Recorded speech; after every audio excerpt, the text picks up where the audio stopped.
I don't care where we go. I don't care what we do, but like, we have to get out. And my mom was a really practical woman and was just like, Jillian, I can't afford to raise 3 kids on my own. So this is what we've got. And I went upstairs and I just cried hot tears into my pillow. But I did have this epiphany of, oh, if we had money, we wouldn't be stuck. Money would give us options. Money would give us choices.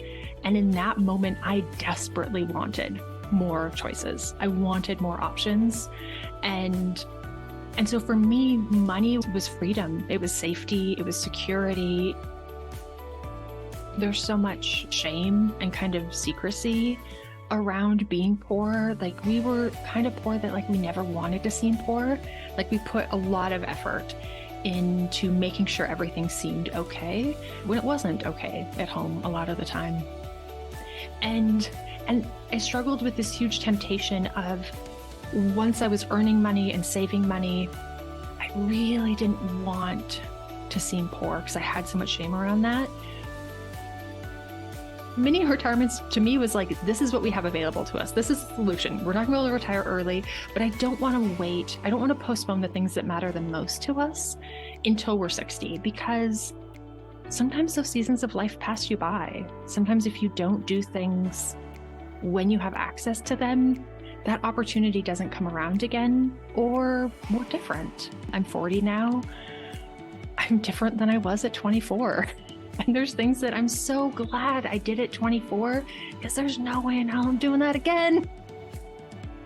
Welcome to Catching Up to Fi, a podcast on mindset, money, and life for late starters of any age on their journey to financial independence. I'm Bill, and I'm a late starter.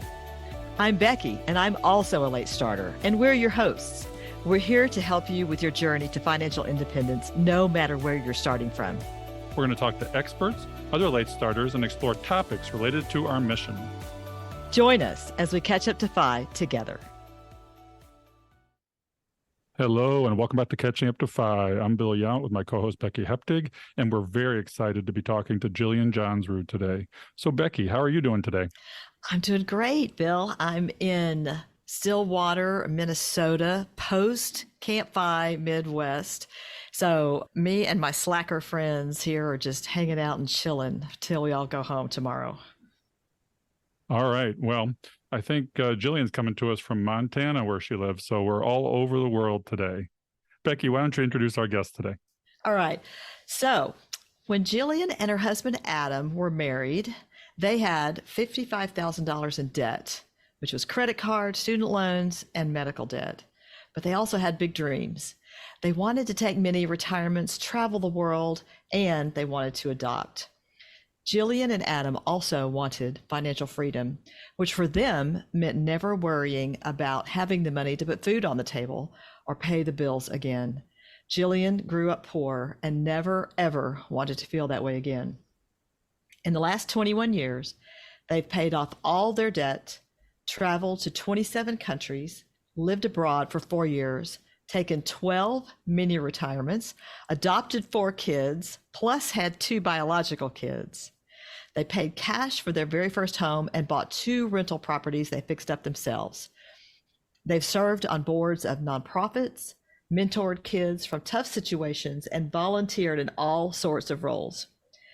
Also, Jillian is the author of the book, Fire the Haters, Finding Courage to Create Online in a Critical World, a blogger at MontanaMoneyAdventures.com, and a podcaster at Everyday Courage and Retire Often, and she is a life coach. Jillian became financially independent at age 32, and now it's her mission to help others build a life that perfectly lines up with their values, passion, and purpose. Jillian Johnsrud, welcome to Catching Up to Fi. Thank you guys so much for having me. Well, Jillian, it's fantastic to be here with you. We first met in 2019 at a FinCon, and we've maintained an online virtual relationship since, but this will be our first online conversation. And for our podcast, Catching Up to Fi, it's quite an honor to have you here, given your background in the financial literacy movement. And we're here to help our Catching Up to Fires who are late starters. So let's keep that in mind as we go forward through this story. Now, Jillian, your background in early life comes from humble beginnings. And our audience is interested to hear how it's possible to do what we do, starting from humble beginnings. Can you tell us your background, your story, money scripts, things that took you along your path financially? I think the first time I had my first financial revelation, I was probably about 12. I was in junior high. My mom was in a rather unhealthy relationship. And I just went to her and I was like, yeah, this isn't working. This isn't healthy. This isn't safe. Like we can't stay here. We can't do this. I don't care where we go. I don't care what we do, but like we have to get out. And my mom was a really practical woman and was just like, Jillian, I can't afford to raise 3 kids on my own. So this is what we've got. And I went upstairs and I just cried hot tears into my pillow. But I did have this epiphany of, oh, if we had money, we wouldn't be stuck. Money would give us options. Money would give us choices. And in that moment, I desperately wanted more choices. I wanted more options. And so for me, money was freedom. It was safety. It was security. It was choices to make good decisions in your life. And I just became kind of relentless in that pursuit. So honestly, a lot of my early relationship with money was a trauma-based kind of response of desperately wanting freedom, desperately wanting safety, and making sure my choices aligned with that reality. Well, it's interesting because our late starter audience also ascribes to trauma as their wake up. I mean, certainly for me, turning 50 was in some ways my trauma. And I realized we're not ready. We're not ready to be retired. We're not ready to be financially free. We're not taking care of ourselves. And I think our audience really resonates with financial trauma as a beginning point to the journey to FI. I think Becky resonates with that as well. Oh, absolutely. I had a lot of pain in my money journey, and it took some extreme amounts of pain to get me to realize that something had to change. But there's a point where all of us are like, this is not working. We've got to do something different. Yeah. But when you're 12, that's incredible. I mean, I remember working to spend money when I was a kid. I felt like I needed to because we came from a scarcity mindset in our family. What was it like to have that shock at 12 years old, and how did it carry forward into your young adulthood? It can be difficult when you grow up without much. There's so much shame and kind of secrecy around being poor. Like we were kind of poor that like we never wanted to seem poor. Like we put a lot of effort into making sure everything seemed okay when it wasn't okay at home a lot of the time. And I struggled with this huge temptation of, once I was earning money and saving money, I really didn't want to seem poor because I had so much shame around that, but I wasn't making a ton of money and I wanted more financial freedom. And I came to this kind of reckoning of, I can look rich or I can try to become rich, but I don't make enough money to do both. I got to make a choice. Which one is going to be more important to me? And so it was honestly a lot of discomfort of continually choosing to kind of look poor in order to actually build wealth. And it got, I'd love to say like, and then that lasted a week and it got totally better. It didn't. And in all honesty, the only thing that really started to kind of heal that wound was actually having money. Like the more money I had, the more okay I was with people thinking I didn't have money. I remember a few years ago, we had this old beater with a heater kind of Honda Civic. Like all the paint was popped and it was just real rough looking. I loved this car, but I went to have the tires changed.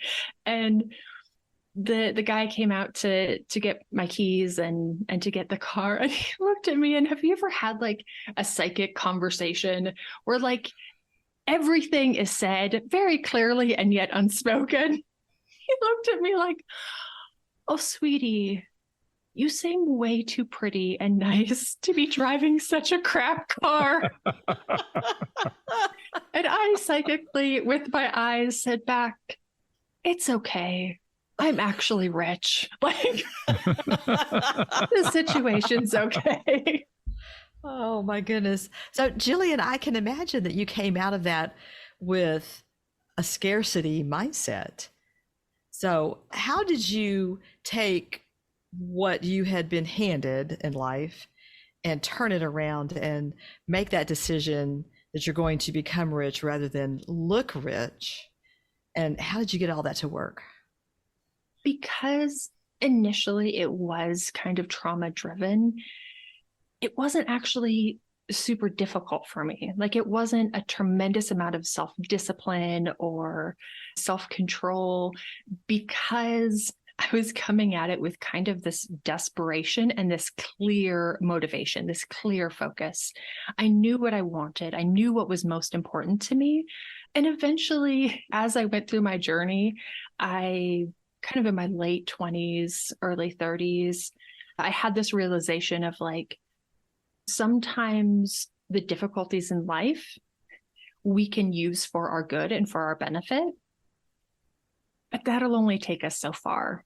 Like, operating out of the hurt and the pain will only take us part of the journey.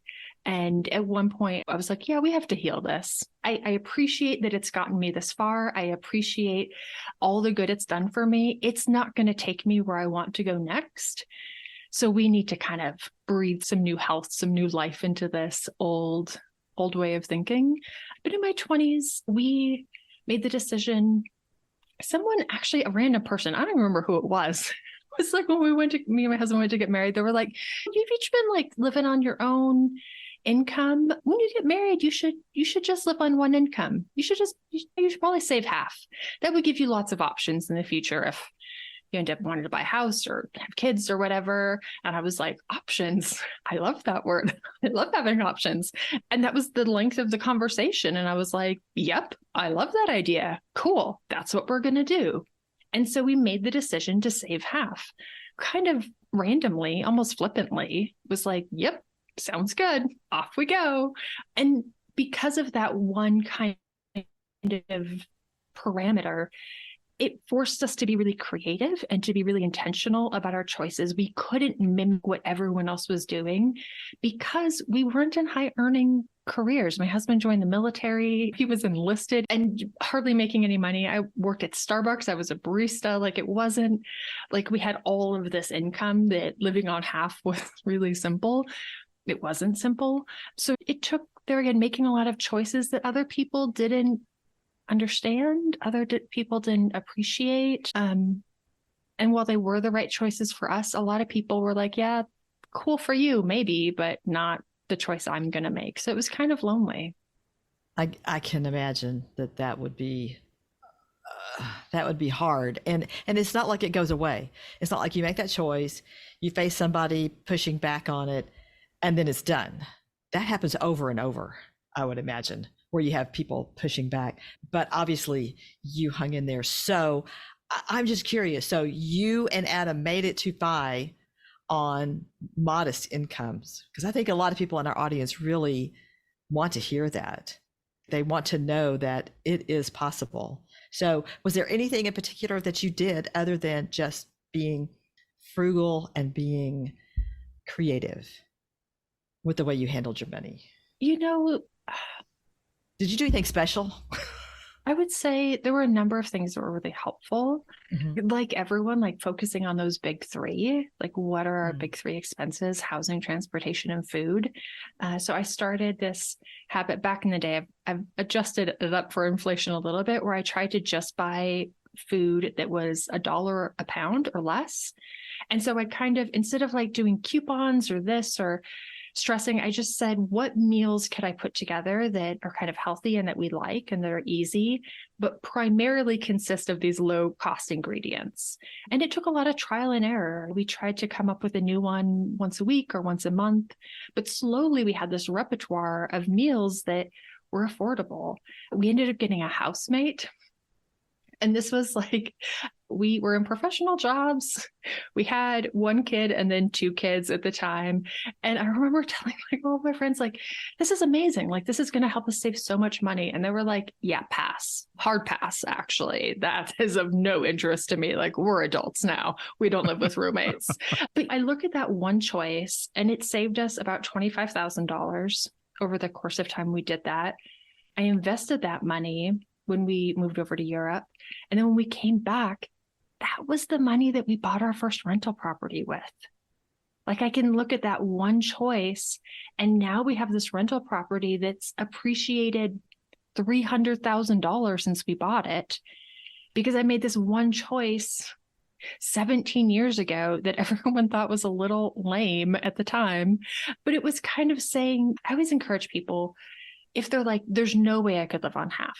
It's not feasible. It's not feasible where I live. It's not feasible with my income. Here's the hard, unpleasant idea of, if you look in your community, where you live, where people are there people who earn half as much as you? And if there are people who earn half as much as you, how do they make it work? What are they doing differently than you that makes this feasible? And you'll come to a lot of realizations. And some of those things you're not willing to do. Some of those things you're like, yeah, hard pass. No way I'm going to like ride the bus everywhere or walk to work 4 or 5 miles or live with 9 people. But at least you'll know what your options are. Like, if that matters to you that much, how are other people doing it? Because for most of us, unless you're undocumented and you're earning like $6 an hour under the table, then there's probably no one earning half as much as you are. But unless you're in that economic position, there are probably people who are figuring it out on half as much. It's so important that somebody took you aside and in one sentence, they changed your life. We had another guest on the show, Fritz Gilbert, when he started his first job, and we've heard this before. His boss took him aside and said, max out your 401k. That's all he said. And the rest is history. He retired in his 50s. He's living his best life. Now, that's a little bit more difficult for our audience. We now live on half, and that's what we had to do. We quickly had to do that because there was no other way we were getting where we wanted to go. So I firmly believe in living on half is really a key decision in the path, and it's obviously worked for you. Mm-hmm. And something that I want our audience to keep in mind the whole time that they're listening to the rest of this episode is, it wasn't just you and your husband. You're doing this with a large family. Well, it started out just me and my husband, and then the kids filed in a couple at a time. Mm-hmm. But yeah, we do have 5 kiddos now at home. Mm-hmm. Right. Okay, Jillian, so let's pivot and talk about what has been on your mind lately, which is mini retirements.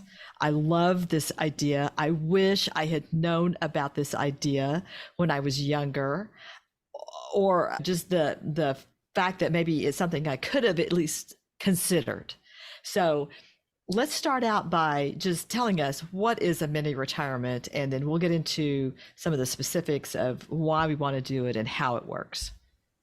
Yeah. So my definition, I don't know if there's an official definition, but here's the one I made up that works for me, is a mini retirement is any time there's 3 components. You step away from your primary 9-to-5 type of job for a month or longer to do something that matters to you.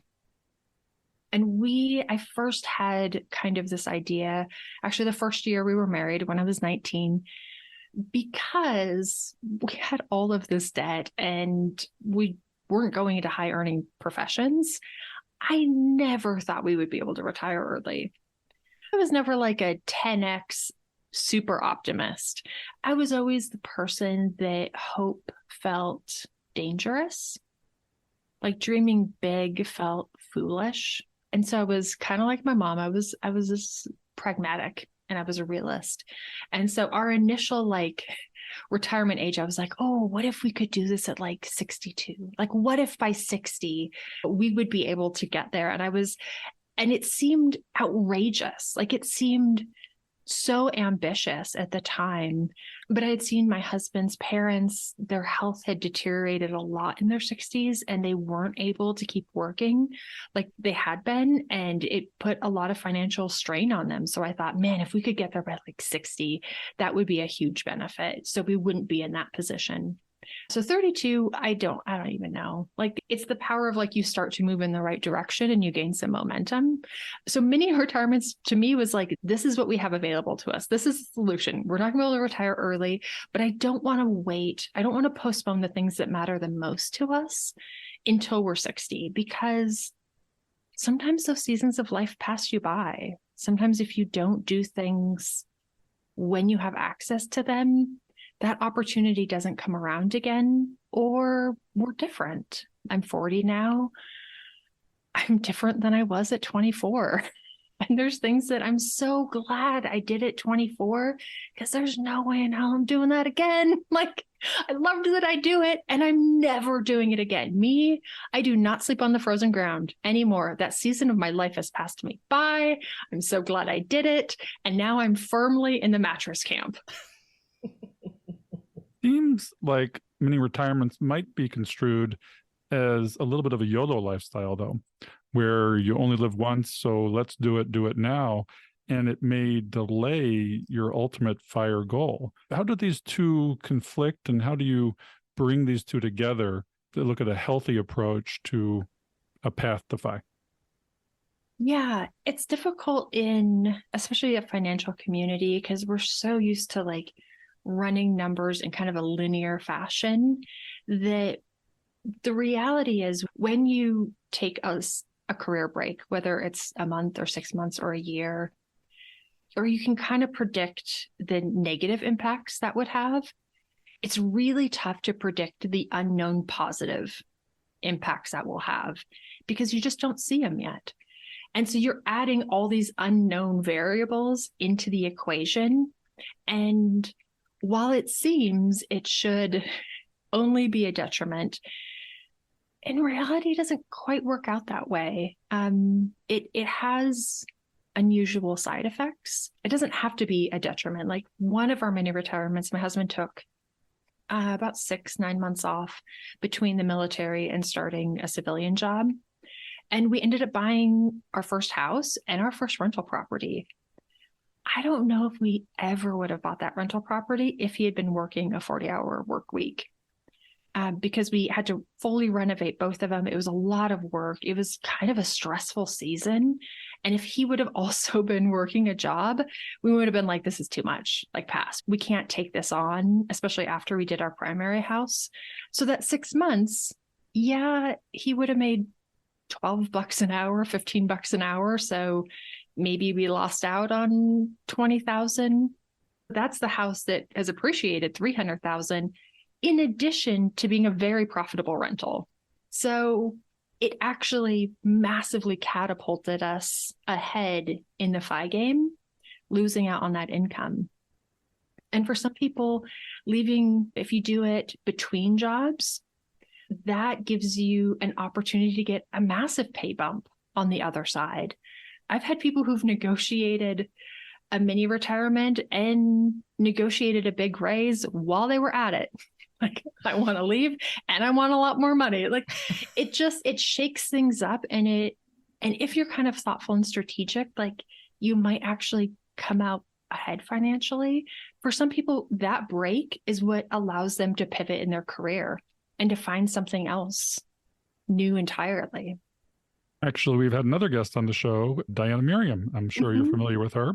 She did exactly that. She had a goal in life to walk the Camino in Spain, and she negotiated with her employer to exit the on-site employment, do her 60 days in Spain, and then relocate to another more cheaper urban metropolis for a cost of living and get a pay bump at the same time. And she negotiated as a woman, saying, well, it's less expensive for you to do it this way than it would be for maternity leave. So, Jillian, I'm curious, did you take any mini retirements while your husband was still in the military? Because I have a military son and I'm not seeing exactly how that would work. So when we first started, I always encourage people like to do what makes sense in that season of life. So the first 5 years of our financial journey, while we were like paying off debt and saving an emergency fund and starting to invest, like all of our entertainment were things that were free or very cheap. And we really leaned into that. Now we're in a very different season and we're like buying season passes to everywhere. Like everywhere we go, we probably have, on any given day, we have 8 different season passes for things, much more expensive. And so those first mini retirements, you do what you can. And it's often much easier in the beginning to have one, if you're married, to have one spouse stay working and the other for healthcare and for lots of different benefits. You don't go to zero income. You can do shorter ones. So my husband, for the 9 years he was in the military, didn't take any substantial time off. Like he would take maybe a month off and we would go do something. And then he started to take more time off afterwards. So I did our first one together was actually when we became financially independent. The first time we took a significant chunk of time off together. So to start off, we did shorter ones. We did cheaper ones. One of them was actually after I had a miscarriage. I was a mess. Oh my gosh. Some people, it's like a little blip and they're fine. For me, it was like a lifetime of suppressed emotion was like, and now it's time for all of this to come out. And so my employer very graciously, I think they were a little overwhelmed by how much of a mess I was. They were like, yes, take a month. We'll pay you, just leave and figure this out and come back better. Like, we don't know how to fix this. Like, please go and try to fix it. And my best friend and I, in that same beater with the heater Honda Civic, it was much younger then, drove coast to coast in a month. We drove from DC to Seattle and back, and we stayed with friends and we stayed on couches and we slept in a tent. We slept on the frozen ground in national parks and state parks. And it was amazing. It was such a healing, helpful, kind of grounding thing. But I paid for the whole thing myself. And I think it was like, we paid like $1,800. Like, it was so cheap. And it was the perfect thing for that season of life. So after you did your first mini retirement, I'm assuming that you wanted more after that this wasn't a one and done.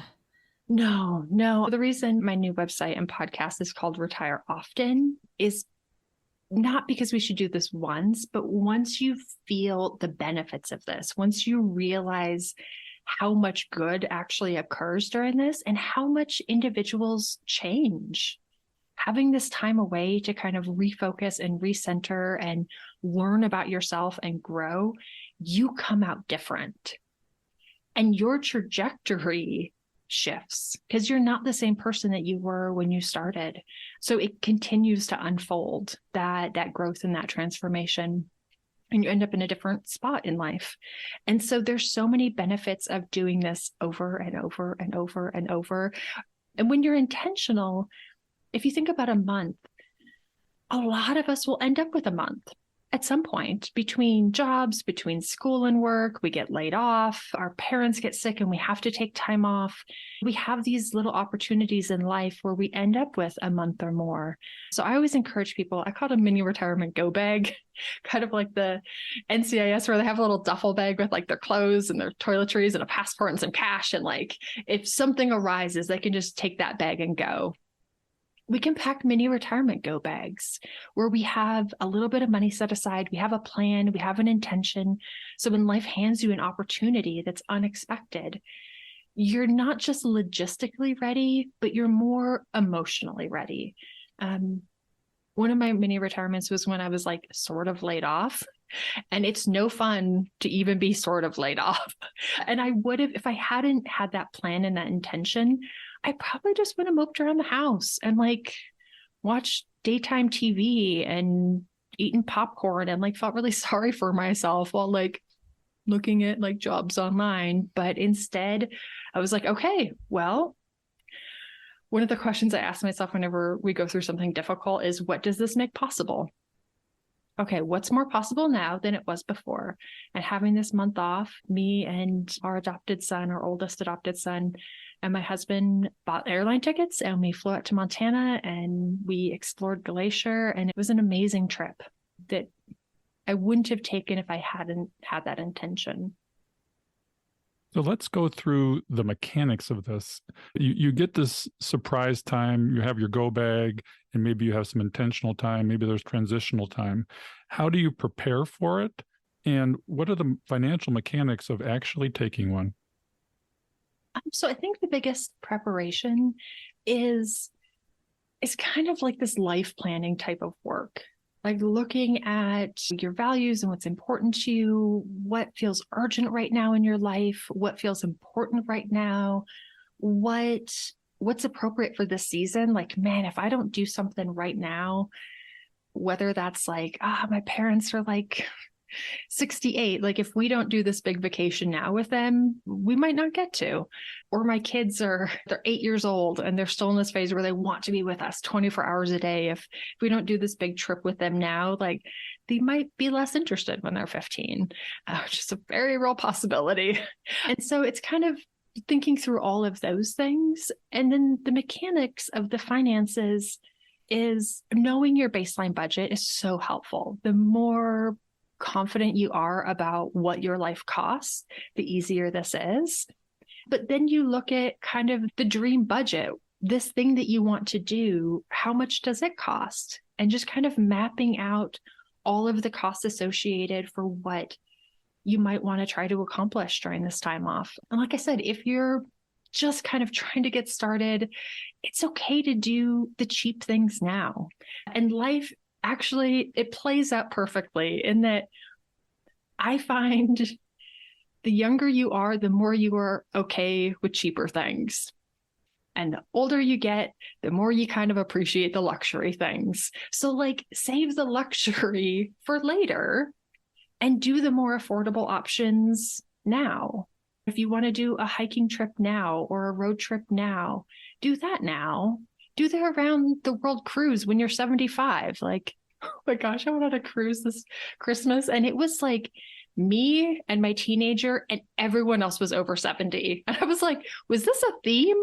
Did I not get the memo?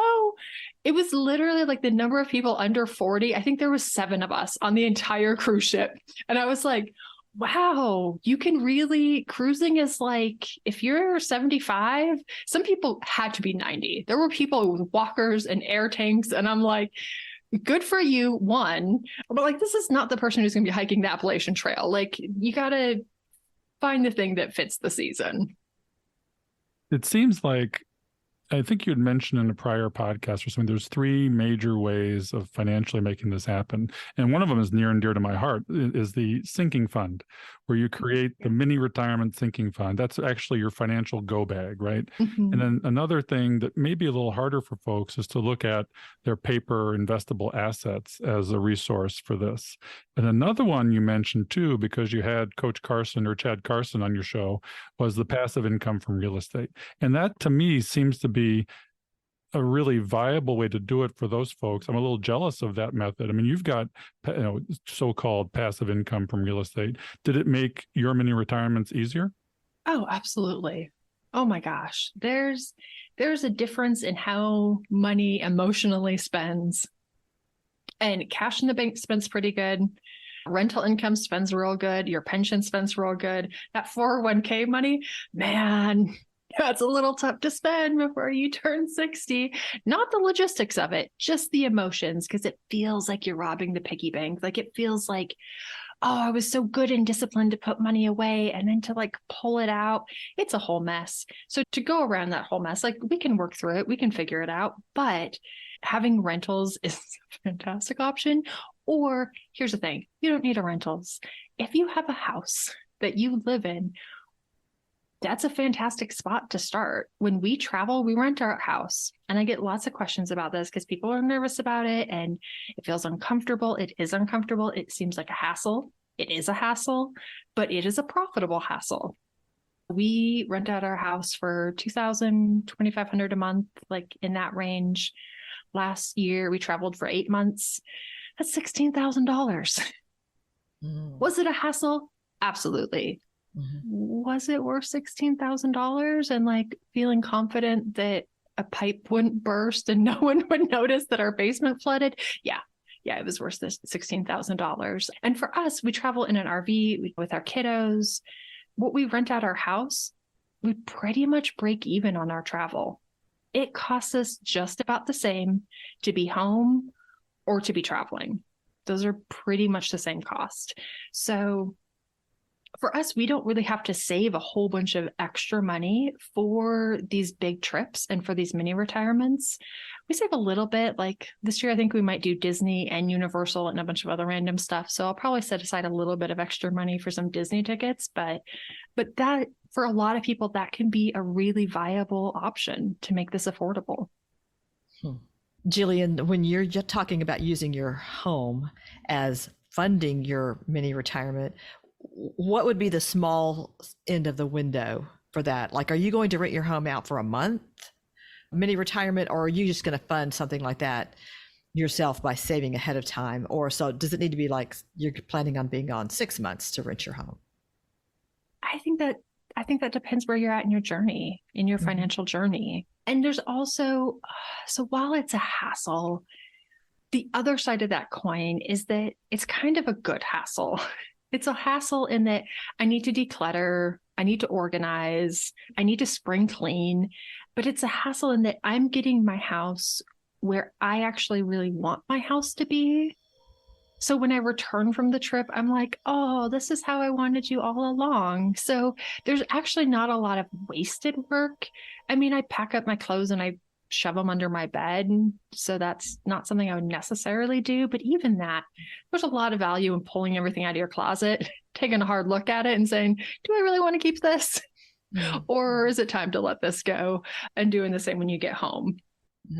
But how short of a time can you rent your house? Like, how short of a time would somebody else want to rent a house for? Oh, any amount of time. Okay. Yeah. I mean, it depends how you want to do it. We do kind of long term.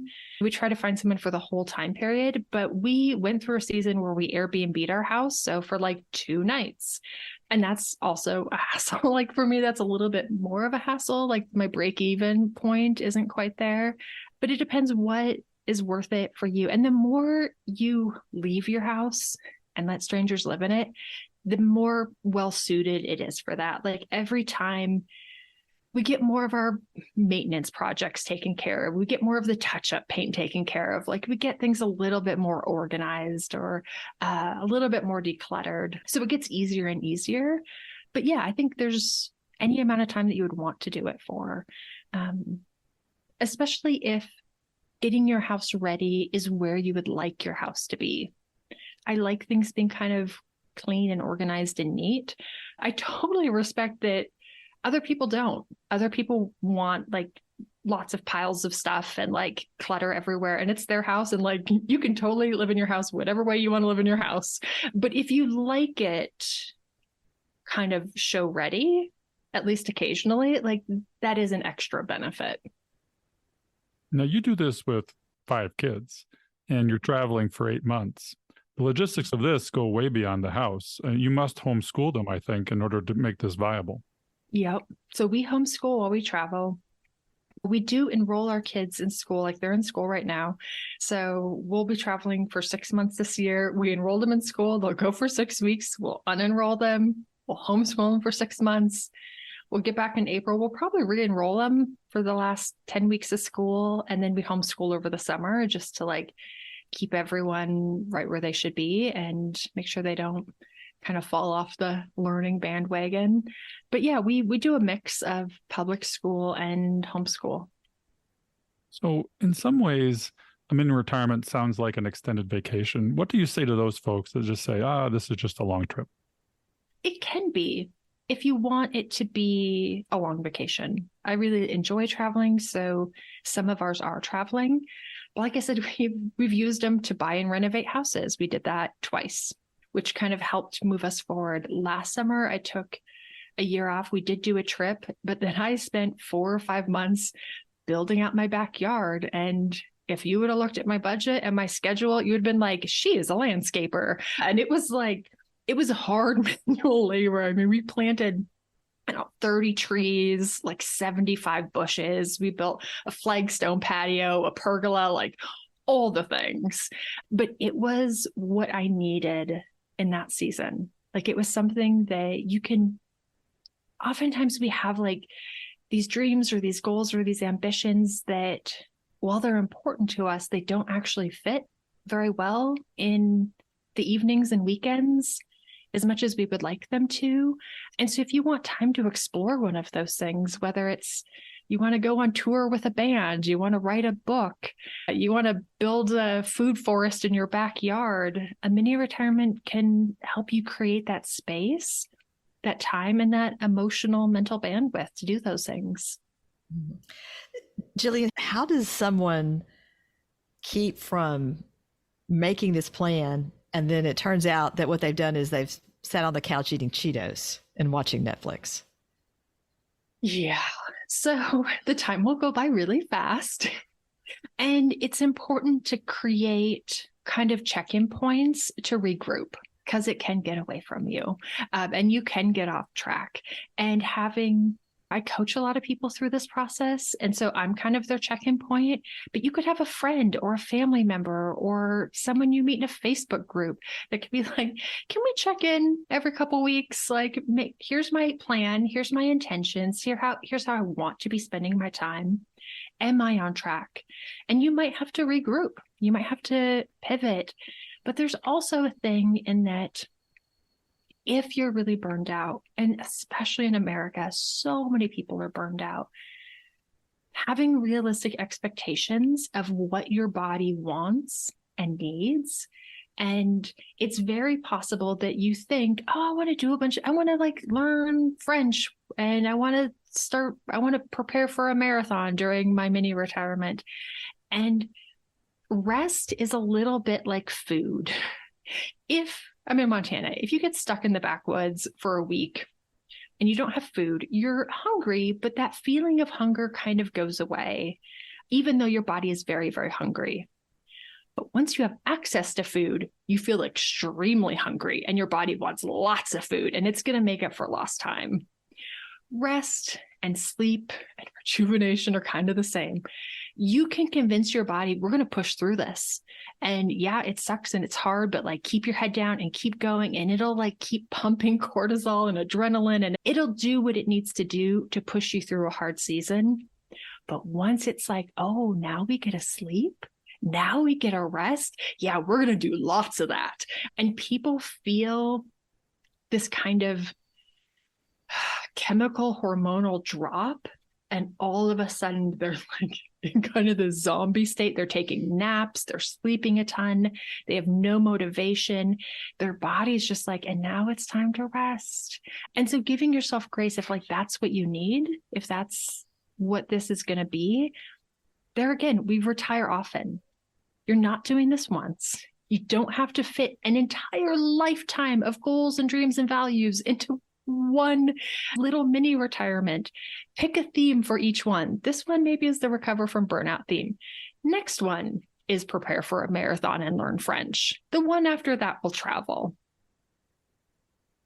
Well, you mentioned burnout, and that's something I think the majority of our population struggles with. And we like to use FI to battle burnout because we want to get to the end of something so we can stop the thing that's burning us out.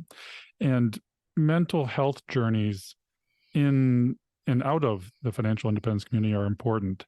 You've had your own mental health journey, and how has that been impacted by the mini retirements? Yeah, it significantly impacted my mini retirements, but also my FI journey. So, like I said, when I was 19, I wanted to have more financial freedom. I never had any expectation of like retiring truly early or being FI truly early. It didn't seem realistic or reasonable. But when I was about 27-ish, I had a mental breakdown and I spent a month in kind of an inpatient facility. And while I was there, I was diagnosed bipolar. And then I had the second realization of, oh, I might not be completely cut out for this whole 40-hour a week, 50 weeks a year, years and years on end kind of thing. Like, that might not be the best fit for me. And also, it just might not be in the cards. So that really motivated me to like actually pursue financial independence. Because there again, I wanted the option.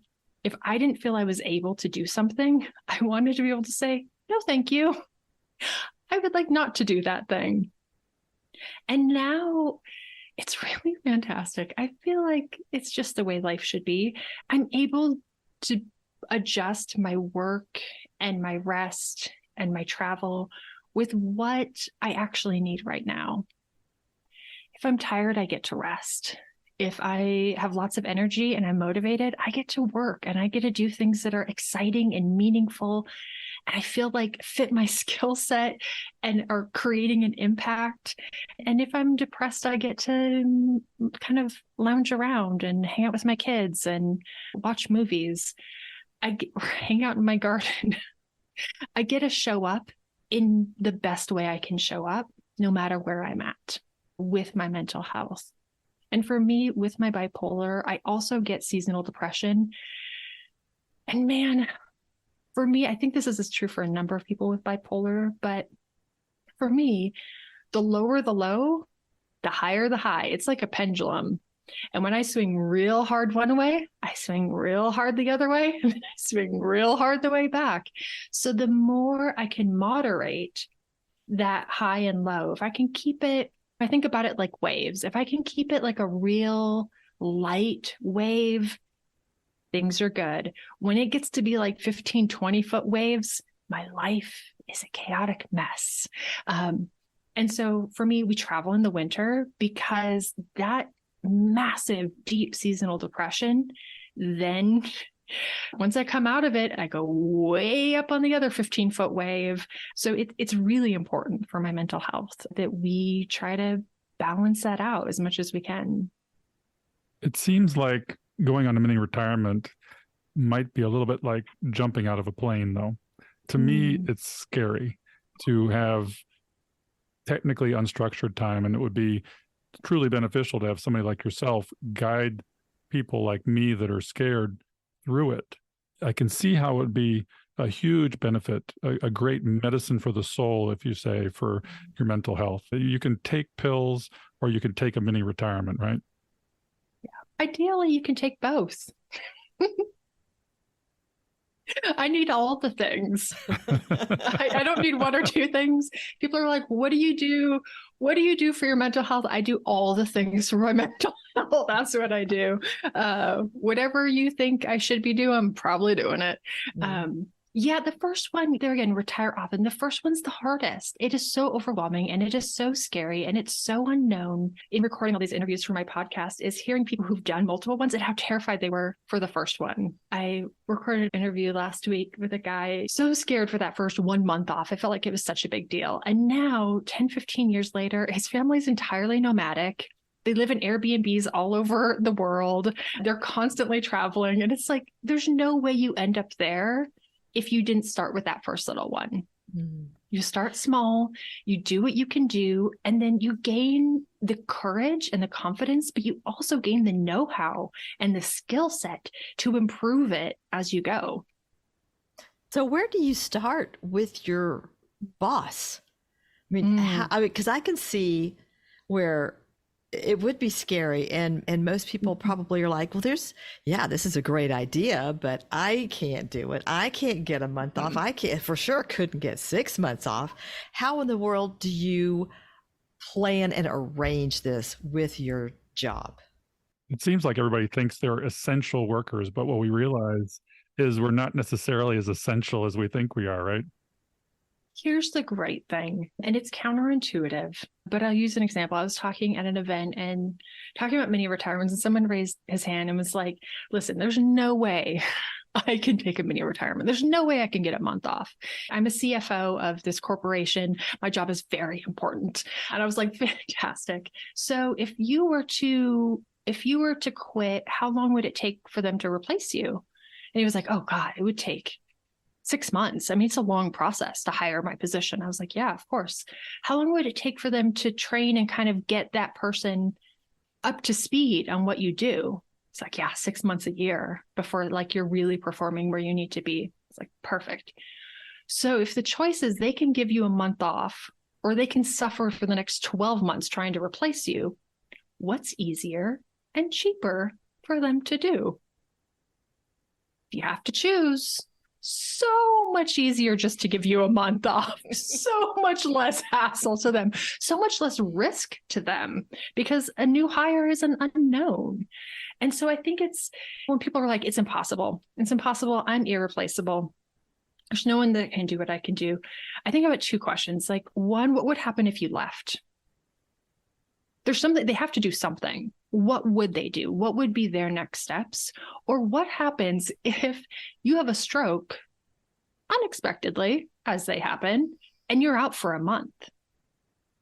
How do they figure that out? Because they have to figure it out somehow.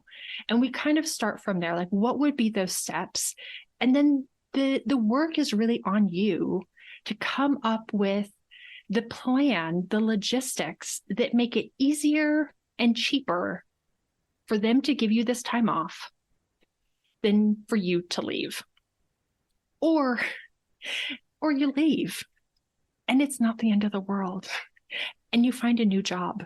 I was interviewing someone that had kind of also actually in medicine, a doctor, and it's tough when you have like, you finally find like that dream gig, you find that job that's so good and it finally hits all the check marks and isn't making your life awful because you think, well, I'll never find this again. Like this is my one chance at a good job. No, it's not. There's other good jobs. This idea of like a once in a lifetime opportunity, this was a once in a lifetime opportunity. I'm never going to get something as good as this. It's probably not true. But what is true is this moment in your time, this age with your kids, this health with your parents, perhaps this health with you, that might be a once in a lifetime opportunity. If your kids are 12, guess what? They're never going to be 12 again. And if you don't do it now, you might miss your window. I have 5 kids. I've raised 6 kids altogether. I've got 5 of them at home. You just don't know. You don't know.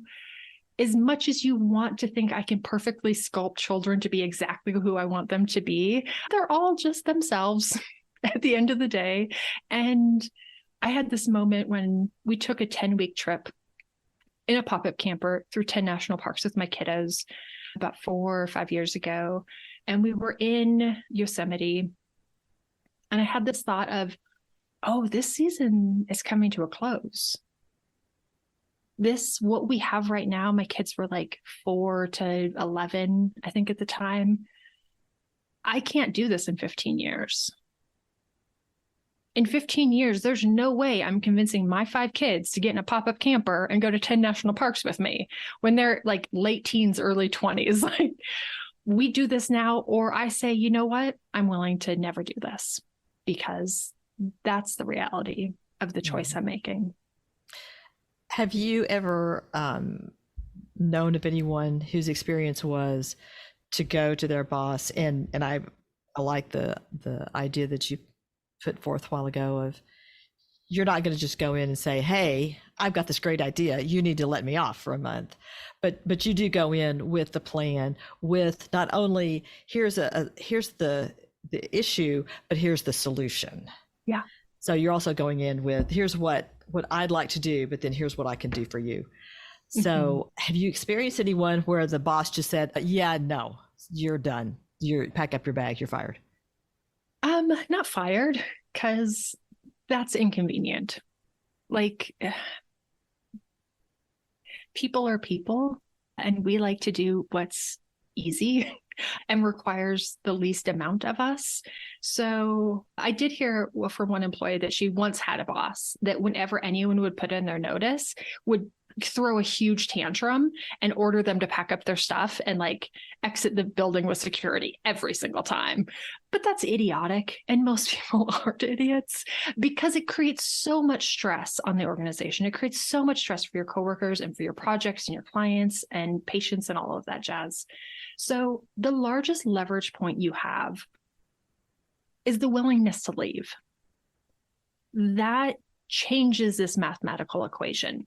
That tips the scales, because my dad was in the military and he said the easiest solution to any problem is to say no. In 3 seconds, you've saved yourself hours and hours of work. Just say no.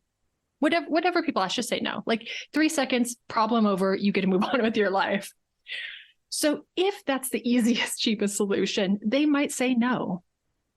So you have to kind of, if you're able to shift that equation a little bit, and I always encourage people, like, it's not a threat, it's not a demand. It's saying, I would really love to find a way to make this work. My parents always wanted to bike through Croatia when they retired, but my dad passed away. My mom's 65. I really want to do this with her. You find something that's specific, that's time sensitive, that's meaningful, that's a one-time thing, and say, I really want to be able to give her this experience. I'm worried if I don't do it now, I might miss my chance. It's really important to me, but I love working here and I love this job and I would love to find a way to make this work. I would really hate to have to give up this job. This feels like family to me. Here's what I'm thinking. Here's the plan of how I think that we could make this work. And it's gonna be a process. It's not going to be one and done. You're going to have a number of conversations. It might take a month. It might take 6 months to sort it out. But it's also telling of your employer. If they're like, nope, I don't care about you. I don't care about your life. Go back to work. Then you know exactly how they feel. And you can start to make that plan B. Mm-hmm. I was just curious what the most crazy mini retirement is that you've seen happen that is totally out of the box. Totally out of the box. Oh man, people do all sorts of stuff. And I love it. One of the stories that I think is really funny, not the mini retirement, but in this like continuing the job negotiation thing. I had a client when we first started working together said, absolutely, they will not give me more time off. They're really actually mad that I took maternity leave. I've used up all my goodwill. I'm going to have to quit. And I was like, okay, that's fine. And I said, okay, well, when you quit, you need to ask for a raise. And she was like, excuse me, what? I don't like in the same conversation. Do people do that? Is that a thing? I'm like, okay, trust me, this will work. So she quit and she got a 20% raise, which for her was really significant. She made a good salary. And then when the time came for her to actually exit out, they were like, what if we just give you 3 months off? Would you come back? She was like, yeah, of course. Fantastic. And so it's like, sometimes we have our expectations of how we think something will go, but you don't know until you actually get into it. There's too many unknowns, and with a little bit of preparation. But as far as things that people have done, they've done amazing things. We talked about Diana, who hiked the Camino. I've had people hike other long hikes, the Appalachian Trail, the Pacific Northwest. People move abroad, live abroad, or just like the basic healthy things, like actually get to be home with their kids. I had one client who had 2 young twins and worked crazy hours. And so she would try to finish by 5 to have 2 hours with them, and then would work 7 till 3 in the morning to finish all of her work for the day. And this for years and years and years. And the fact that she just gets to be home with them all day and do these cool adventures and do library time and playground time and like have friends and take care of her health feels incredibly magical and feels incredibly important.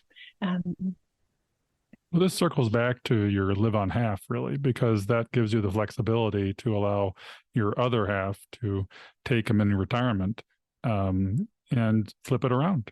That's why we have paternal and maternal leave, right? What's good for the goose is good for the gander. So far, everything we've talked about makes it sound like These are wonderful. These are something that you definitely want to do. And I agree with that. But is there a con? Is there a downside to a mini retirement, or is it all upside? So the biggest downside is these can go off the rails super quick. And I've seen, I would say 30% of the people I talk to, I'm like, oh, that was a disaster. Okay. But it's predictable why it goes off the rails and why it's a disaster. When people put no planning or no thought into this, and the thought process is, I hate my job so much and I'm so miserable that as long as I'm not doing that, everything will be 1,000 times better. If I can just remove this really painful thing, it'll be amazing. And happiness is one part reducing suffering, but the other part increasing joy. And they don't know how to do the other side of this equation. So it is a little better because there's less suffering. But the reality is, especially for most Americans, we are really bad at organizing our time in a way that is meaningful and brings joy, because we went to school and our teachers told us, here's when you show up, here's what you do, here's your priorities, here's what success looks like. We rolled that right into employers where they organized our time, said, here's what you do, here's what the priorities, here's what success looks like. And we've never really done it for ourselves. And so they think, well, I'll be amazing at it. It'll be great. Same with early retirement. Early retirement typically is a disaster. It's just a poop show because they think, well, as long as I'm not working, I'll be so happy. I'll be awesome at this. And they're not. And they go back to work in about 6 months because you left, well, it sucked. At least you were making money. And they left all of that money for what they thought would be awesome. And people start to internalize those results and think, maybe I'm just lazy. Maybe I'm disorganized. Maybe I can't, outside of a work environment, I can't be productive or find relationships or success or meaning. And yeah, you know what? It's a learning curve. You're going to have to put some thought into it. You're going to have to put some intention. You're going to have to come up with a schedule. You're going to have to set up some goals. Like, don't wing it. Because when I see people wing it, early retirement, mini retirement, whatever, most of the time, it's not that it's awful. It just isn't nearly as good as it could have been. It's really subpar. They get 20% of the benefits.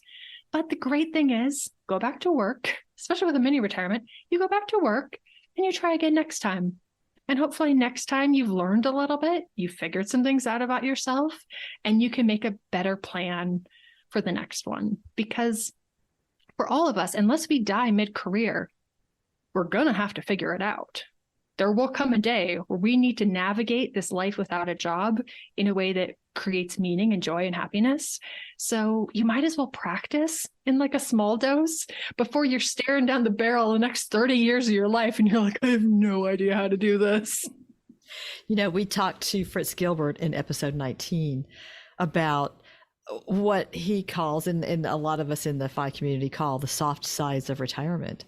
There's a lot more to retirement, and especially if you are working till a more traditional retirement age and you turn work off totally. So you've got this abrupt stop in your life and a complete change in what you're doing. And we talked with Fritz about the soft sides of retirement, and there's so much more involved than the money. You need to figure out if the money's going to work, but there are a lot of other things that you need to think about ahead of time. And Stephen and I didn't really do that. We had gone from the idea of he'll never retire to, oh, wow, I think we really can retire. And so we turned that switch off as early as we thought we could and hadn't really prepared for that. And so, yes, we experienced what you were talking about. He retired with so much stress that he spent the first year sitting on the couch reading all of his Clancy books. Yeah. And I had been looking forward to this retirement time, and we got to it and I'm like, this is it? This is what this is going to look like? And it was really rough on us because I didn't realize the decompression he needed to experience. Mm-hmm. And took us a while to work our way through that. So yes, I love this. This mini retirements lets you test drive the actual retirement in the future. Yeah, it's exercising a muscle. And we also talked to Jordan Grummett about something similar in that reverse engineering your life for purpose, identity, and connection. And it doesn't just have to happen pre-retirement. You've got to manage that throughout retirement because that's where joy comes from, really, right? Yeah. Yeah. And it takes practice. Most of us we haven't practiced this before. We don't have the skill set. And if you take a mini retirement or retire early, and by early, I mean any time before 62, no one else was going through this. The benefit of retiring at 65 or 67 is all of your peers are in the same boat and they're struggling, but at least you're struggling together. At least you have people to go out with at coffee at the grocery store at 7 a.m. and be like, man, the wife and I are driving each other crazy. Like, we are not used to spending this much time together. And you have people who will commiserate with you about this. If you're 45 or 50 and you go to your friends, you're like, man, I've got all this free time and I don't even know what to do with myself. And now I'm spending all this time with my kids and that's weird. And I'm kind of arguing with my wife because now we have all of this time together. They're like, oh yeah, please tell me how bad this is that you're taking a year off of work. I would love to hear about the challenges of having so much free time. Like, no one's going to have any sympathy. And so it's helpful to have a little bit of practice and figure it out before you get to a 30-year stretch. Yeah. If you're Becky, you go to every campfire in the world. You go to every trip to Bali, cruise to Croatia. I can't keep up with her. Oh, you race cars. Forgot about that. And then you work on managing 6 grandkids. So to me, it sounds like she's busier than ever and has a lot of purpose, identity, connection in retirement. And I can only hope for the same. We'll all get there. We'll all get there. This is what I've had fun with my slackers. We've been sitting around the couch talking about all the fun things we're going to do.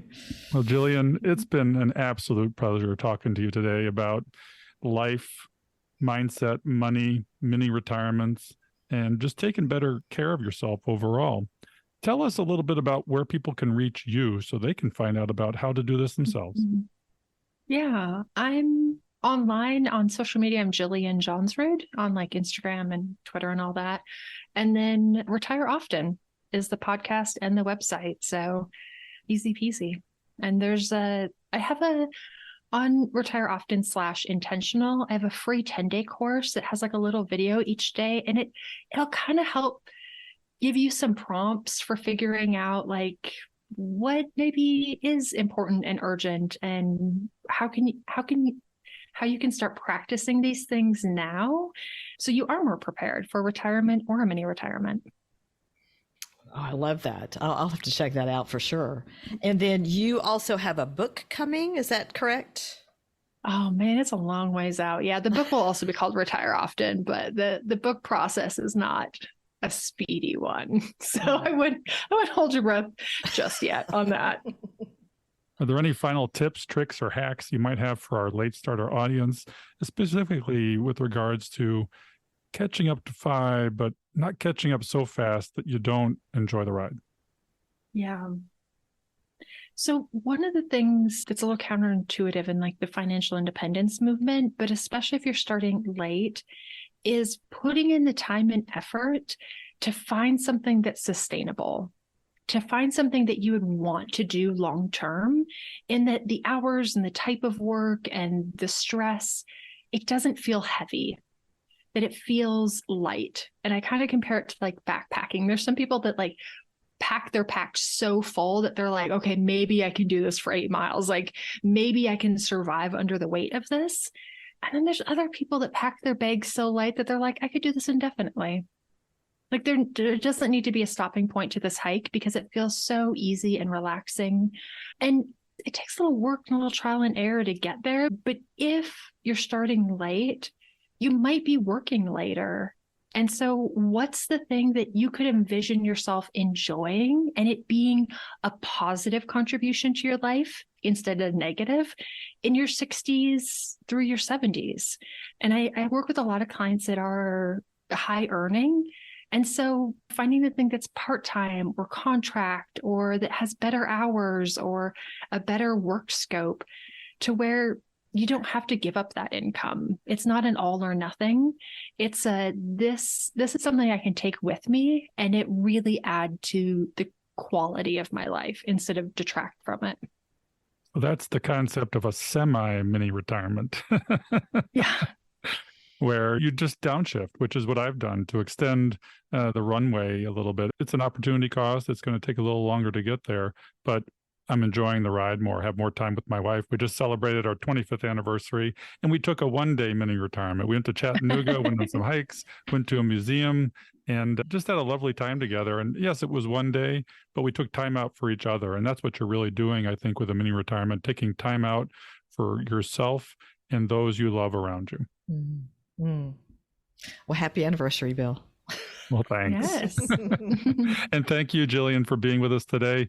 We have a couple of shout outs today for Ruth, the happy saver in New Zealand, who joined our community, as well as Denise, Bite Your Tongue.